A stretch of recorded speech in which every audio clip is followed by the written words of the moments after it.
Chesterfield brings you Dragnet. Put a smile in your smoking. By Chesterfield. So smooth, so satisfying. Chesterfield.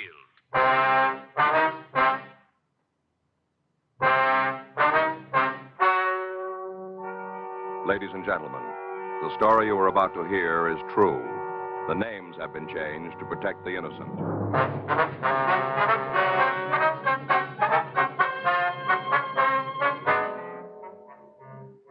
You're a detective sergeant. You're assigned to burglary detail. An elderly woman reports that a man has stolen $300 from her apartment. She says she saw him. Your job? Check it out.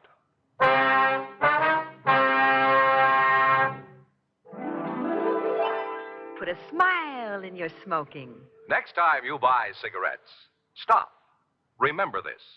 In the whole wide world, no cigarette satisfies like Chesterfield. Put a smile in your smoking. Instantly, you'll smile your approval of Chesterfield's smoothness. So smooth, so satisfying. You want them mild. We make them mild. Mild and mellow. With the smooth and refreshing taste of the right combination of the world's best tobaccos. So next time you buy cigarettes, Stop. Start smoking with a smile with Chesterfield. Smiling all the while with Chesterfield. Put a smile in your smoking, just give them a try. Light up a Chesterfield, they satisfy.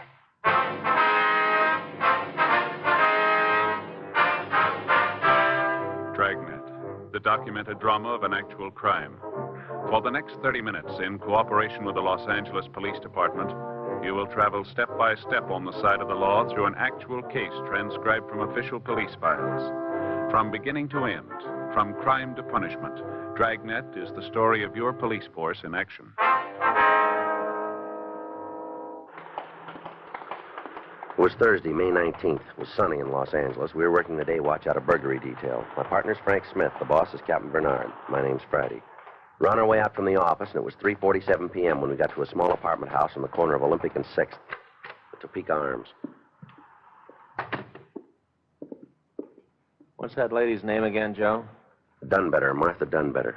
Let's see. Yeah, here's her mailbox, number 8. Must be upstairs. Well, how do you figure that? Only 8 mail slots means 8 apartments. Yeah? Stands to reason number 8 will be on the 2nd floor, don't it? Oh, well, I suppose so. Hey, Joe, I wonder who comes from Kansas. What? Well, didn't you notice the plaque out in front? Topeka Arms. Yeah. That's a city in Kansas. Topeka, Kansas. Yeah, sure. Well, somebody must have come from there, the owner or the builder. Why else would they give the place a name like that? I don't know. Well, stands to reason, doesn't it? I guess so. Well, you see, you're not the only one who can do it. Do what? Deduce. Oh. That's what they call it, the way you figured out number 8's the 2nd floor. Deduction. Yeah. I was just giving you an example. When I proved that somebody connected with the building probably lived in Kansas. Yeah. Right down there. 8, just like you said. Mm-hmm. Deduction never fails, Joe. Who's there? Police officers. Oh, well, just a second. I'm coming. My goodness, you certainly got back. Oh, well, dear me, you aren't the same ones, are you? No, ma'am. This is Frank Smith. My name's Friday. Well, there were 2 other policemen here just a little while ago. It's a shame you didn't know. Could have saved yourself a trip. That's all right, ma'am. We knew they'd be here.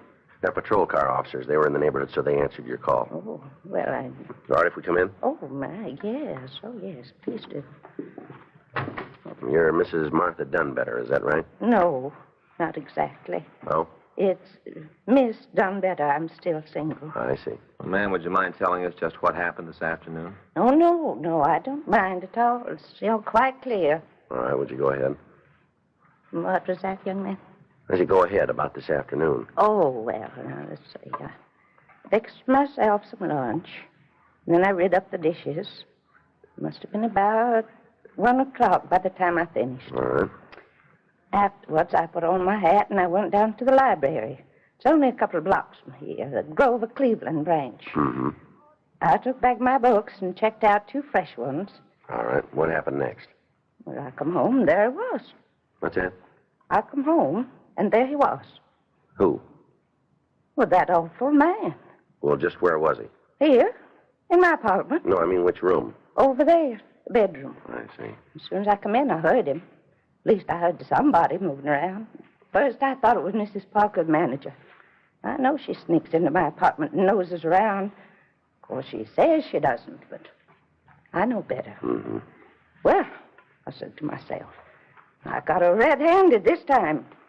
So I marched into the bedroom all ready to give her a piece of my mind. Well, I was never so flabbergasted in my whole life. He was standing in front of the dresser, going through my pocketbook. I see. My black bag and leather. It's the one he was holding. Mm-hmm. Well, ma'am, how much money was in the bag? Well, I'm not positive. Not to the penny. About $300. In cash? Yes, sir. You see, I've been saving dimes for the past 15 years. You mean this $300 was in dimes? Oh, goodness gracious, no. Oh. What I do is go through my change every night and put all the dimes in my dime bank. Then when it's full, I take it down to a real bank and change the coins into bills. A dime bank holds $25. I see. Well, you'd be surprised how much a person can save that way. It mounts up. Yes, ma'am. Do you know the denominations of the bills? I guess they was mostly tens. Maybe one or two bigger ones. Mm-hmm. Now, what did this man do next, Miss Dunbetter? Well, he found the money. My $300. Stuffed it into his pockets. Then he just strolled out of the apartment big as life. I was too dumbfounded to do anything about it. I see. I heard him tramp down the stairs, and then I heard the front door slam. When I was sure he was out of the building, I managed to get my wits together and I dialed Central. Central? The operator. And she put me in touch with the police station. Had you ever seen this man before, Miss Dunbetter? No, I'm sure I never did. Could you tell us what he looked like? Well, he was a tall man. How tall? Big as you, I'd say. Mm-hmm. What color hair, please? Dark. Very dark. Eyes. Dark eyes, too. Dark complected. Like he'd spent a lot of time outdoors. How was he dressed? A shirt and pants and a jacket. Light-colored jacket. I think it was green. Did you notice any scars? Yes. Come to think of it, I did. Across his forehead. Thin little zigzag. Mm-hmm. Well, how old would you say he was? Oh, he's young.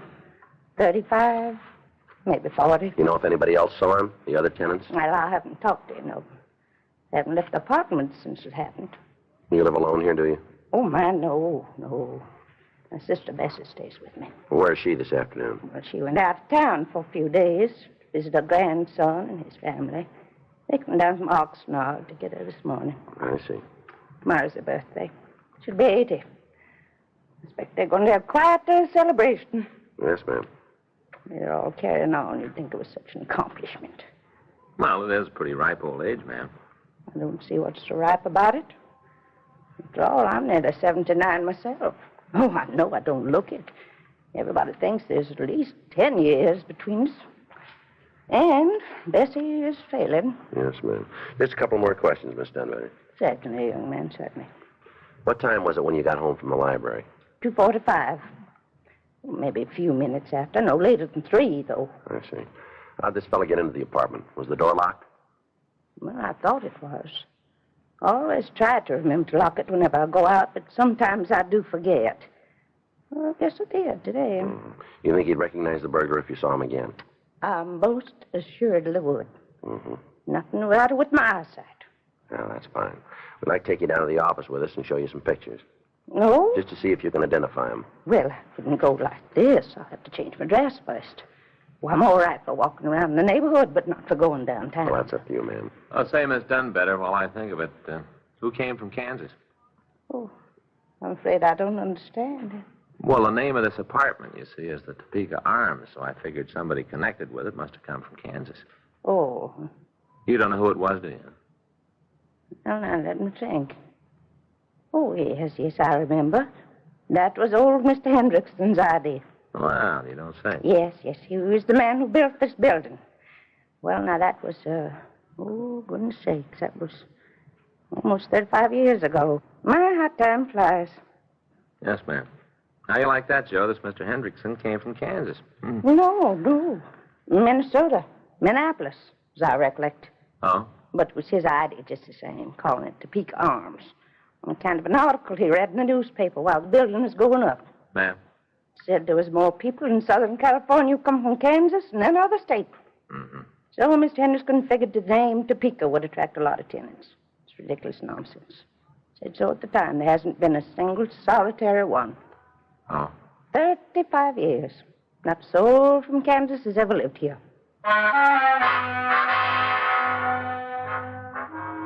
4:05 p.m. Frank and I put in a call to the crime lab. While Miss Dunbetter changed her dress, we checked the other apartments to see if anybody else had seen the burglar. Only one tenant was in. Mrs. J.T. Blade, apartment 6, informed us that she'd been out marketing at the time of the crime and had just returned home.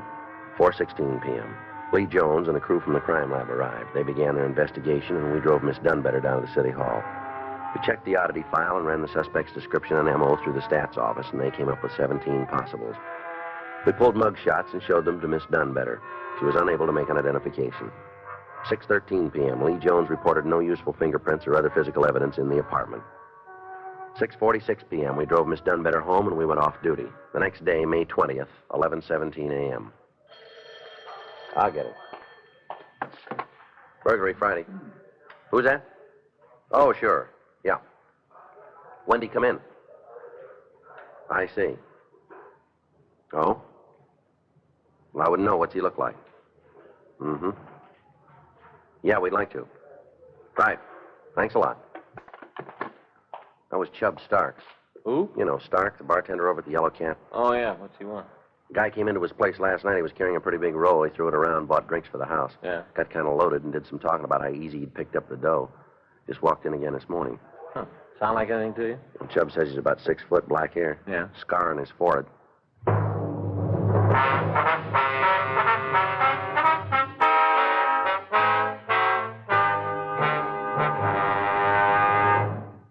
Put a smile in your smoking.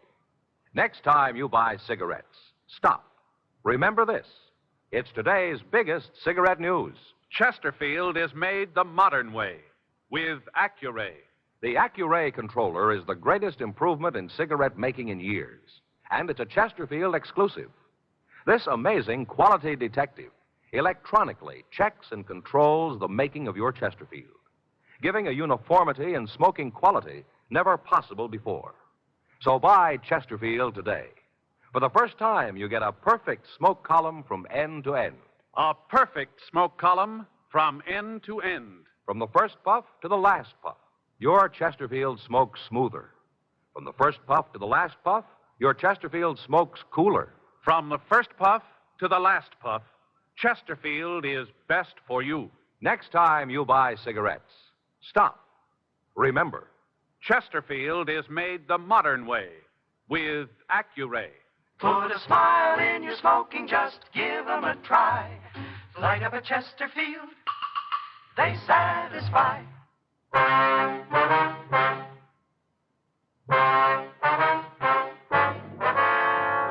Frank and I drove out to the Yellow Cat Bar on Figueroa. Chubb Stark, the bartender, pointed out a husky man sitting in a corner booth. We went over to talk to him. Keep your hands on the table and stand up. Huh? Police officers, on your feet. Okay. All right, you can sit down again. Something eating you guys? What's your name? Why? Come on, what is it? Portlong, Ralph Portlong. Where do you live? Hotel around the corner? How long you been staying there? Since last night. How about before that? Back east, they just got in town yesterday. Whereabouts back east? What kind of a roust is this? Where back east? All over. Chicago, Cleveland, all over. What kind of business you in? Unemployed. You got any money? Some. How much? Look, I ain't no vag if that's what you're getting How at. much money you got? $100, maybe 150. Where'd you get it? I borrowed it. Who from? Pal. In L.A.? Chicago. What's his name? Johnson, Cliff Johnson. You got his address? I don't know. He moves around same as I do. How you going to pay him back if you don't know where he lives? We'll bump into each other. What'd you say you got in town, Portland? I told you yesterday. What time? 6 o'clock, somewhere in there. Yesterday morning? Last night. You sure of that? Yeah. How'd you come? Train? Car. You own the car? I hitched a ride. Just where were you yesterday afternoon? Riding into L.A. All afternoon. Yep. What was the driver's name? Look, how should I? And I've been hitching for the last week. I must roll with 20 different guys. You don't remember the one you were with yesterday? Nope. Ever been arrested, Portland? Nothing serious. Well, tell us about it. Oh, drunk, that's all. Where was that? Ohio when I was a kid. Anything else? Yeah, I got some speeding tickets. You ever been arrested in California? Never been in California. First trip, huh? Yep. You ain't exactly making me feel at home either. You know an apartment house called the Topeka Arms? Whereabouts? 6th and Olympic. Where's that? In L.A. Look, can't you get nothing straight? I ain't never been here before. Mm-hmm.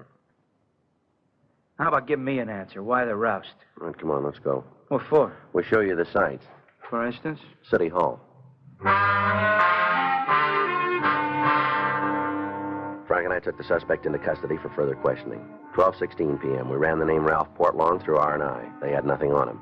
We put out an APB with his description stating that he was in our custody. The bulletin requested any information about the suspect and was marked Attention Chicago PD and Cleveland Police Department. 2:18 p.m. We again interviewed Portlong. He insisted he had not arrived in Los Angeles until 6 o'clock the previous evening and refused to say anything more. 4:06 p.m. We received replies to our APB on Portlong. Chicago reported 2 convictions for grand theft auto, and Cleveland reported 1 conviction for burglary, 2nd degree. We telephoned Miss Dunbetter and arranged for her to attend a special show-up at the main jail. 6:17 p.m. The show-up was completed, and Frank and I took the victim back to our office. Well, ma'am, you're sure it isn't the same man? My goodness gracious, I ought to know. Yes. I don't see how you could have made such a mistake. Well, he fits your description even to the scar. But I told you it was ziggity-zag. Yeah, you did. This man's scar's entirely different. Yes, ma'am. His hair's wrong, too. Is that right? Other man had some gray in it right across here. I thought you said he was fairly young. But he doesn't have to be old to get gray. I've been gray ever since I had my appendix out. I was only 34. All right. We'll have you taken home now. It's really a shame. Ma'am? You arrested that poor fellow. And he hasn't done anything. Burglary Friday. Yep. Yeah, that's right. When'd you get it? No, not yet. Will you notify him? Right. Well, I guess we don't need to feel too sorry for Portlong. What do you mean? Another answer on our APB. Yeah? You were right, Miss Dunbetter. He couldn't have been your burglar. Well, I told you, didn't I? He was in Needles yesterday afternoon. He hitched a ride. Yeah? Slugged the driver.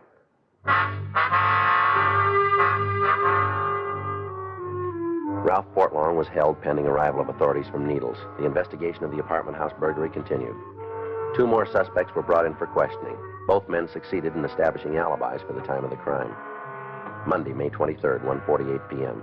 Frank and I were on our way back to the office from lunch. How was your pie?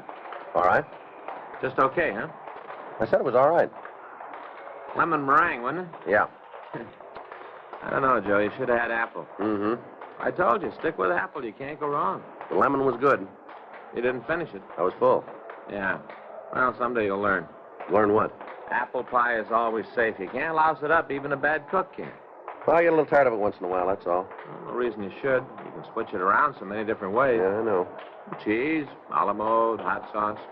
No reason to get tired of apple, Joe. Sure. Hey, Joe. Yeah. Call for you while you're out. Oh? Hey, she wants you to call back. Here's the number. Thanks. Sure. Bessie Maxon. Who's that? I don't know.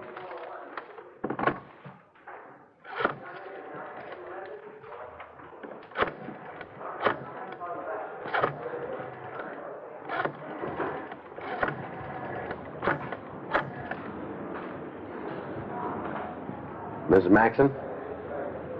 There's the police department, Sergeant Friday. Yes, that's right. We were the ones. I guess we can. Well, is something wrong? You sure of that? All right, right away. Thank you for calling. Goodbye. Miss Dunbetter's sister, she just got back from Oxnard. Yeah? She says it never happened. What do you mean? The burglary. Says her sister made it up.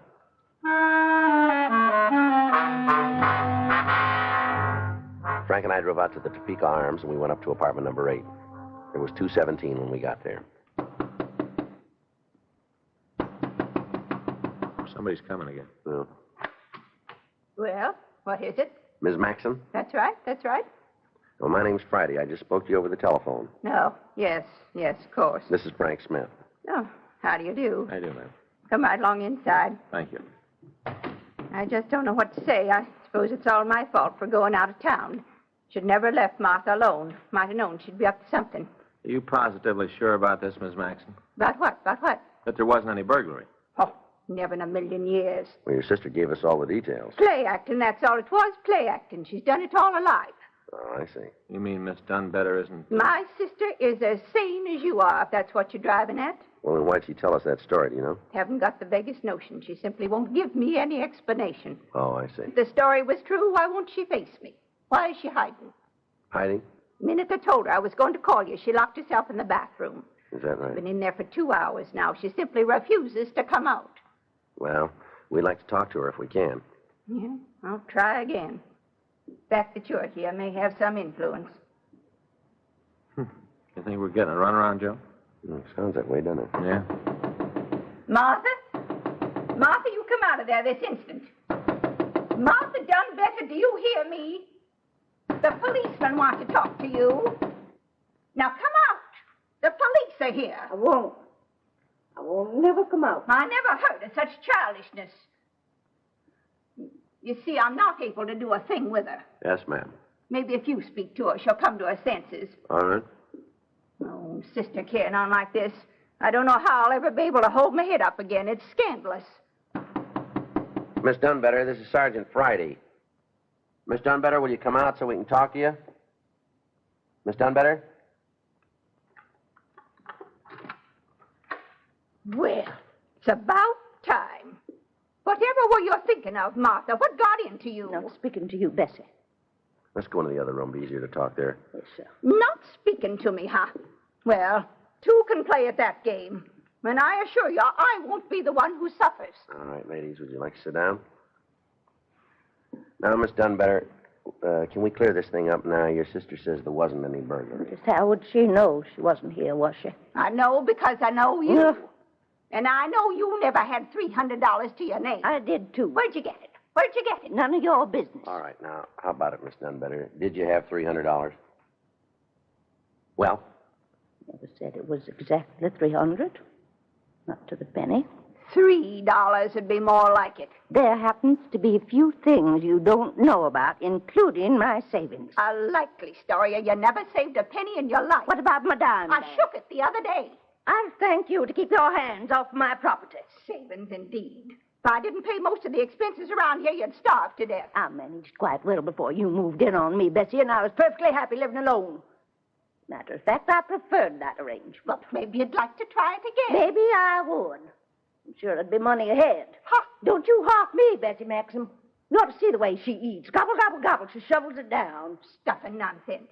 I don't have any more appetite than a bird. Birds don't nip the cooking, Sherry. Martha Dunbetter.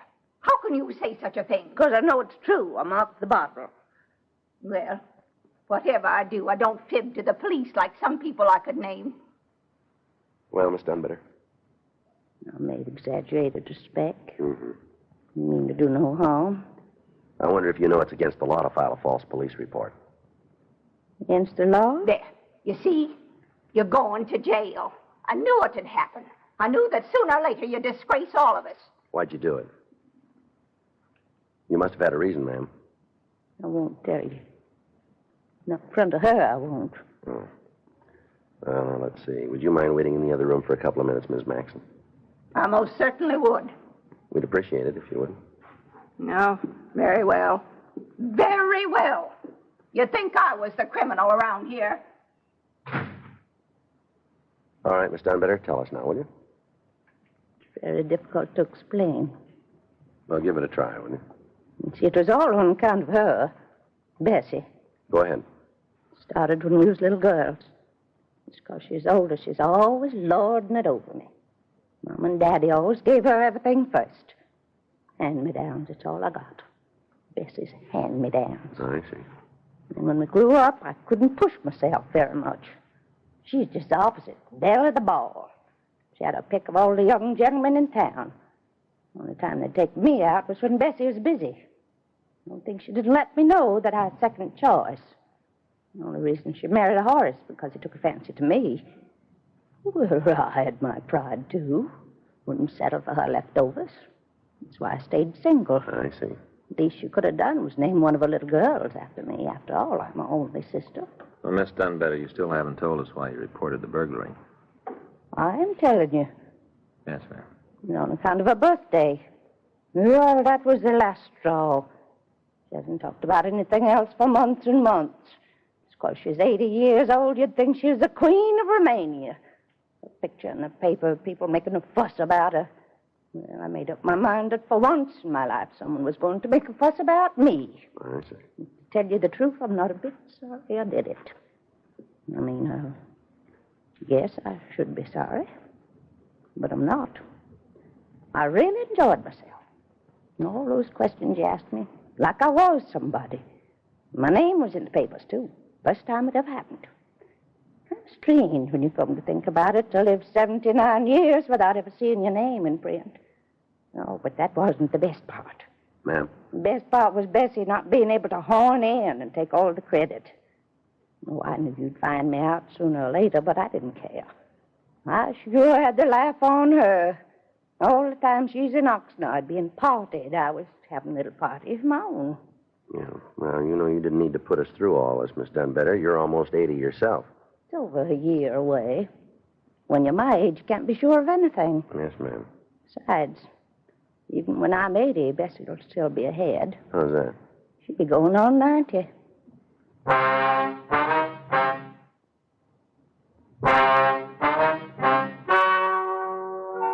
The story you've just heard is true. The names have been changed to protect the innocent. On May 26th, the hearing was held in the office of Perry Thomas, city attorney. In a moment, the results of that hearing. Now, here is our star, Jack Webb. Thank you, George Fenneman. Put a smile in your smoking. Buy Chesterfield. It's the best cigarette ever made for my money. Smooth, satisfying, mild, and mellow. Believe me, in the whole wide world, no cigarette satisfies like Chesterfield.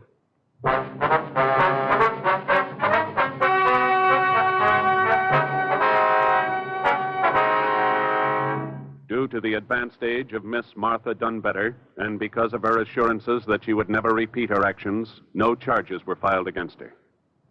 Better schools build better communities.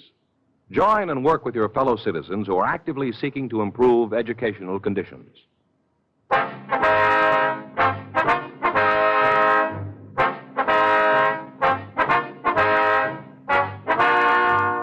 You have just heard Dragnet, a series of authentic cases from official files. Technical advice comes from the Office of Chief of Police W.H. Parker, Los Angeles Police Department. Technical advisors, Captain Jack Donahoe, Sergeant Marty Wynn, Sergeant Vance Brasher. Heard tonight were Ben Alexander, Virginia Gregg, Jack Crucian, Helen Klebe. Script by Frank Burt. Music by Walter Schumann. Hal Gibney speaking. Watch an entirely different Dragnet case history each week on your local NBC television station. Please check your newspapers for the day and time. Chesterfield has brought you Dragnet, transcribed from Los Angeles. This is it, L&M Filters. It stands out from all the rest. Miracle tip, much more flavor. L&M's got everything. It's the best. Yes, L&M's got everything. The miracle tip is white, pure white, to give you the purest and best filter. And you get a rich, good-tasting, fully satisfying smoke from L&M's highest quality tobaccos. Buy L&M, America's best filter tip cigarette. It's sweeping the country. One man stands between death and 10 people on TV's new dramatic program, Mr. Citizen. See Edward Binns star in the true story, Terror on Jackrabbit Hill. Check your local TV listings for Mr. Citizen. Hear Dragnet next week, same time, same station.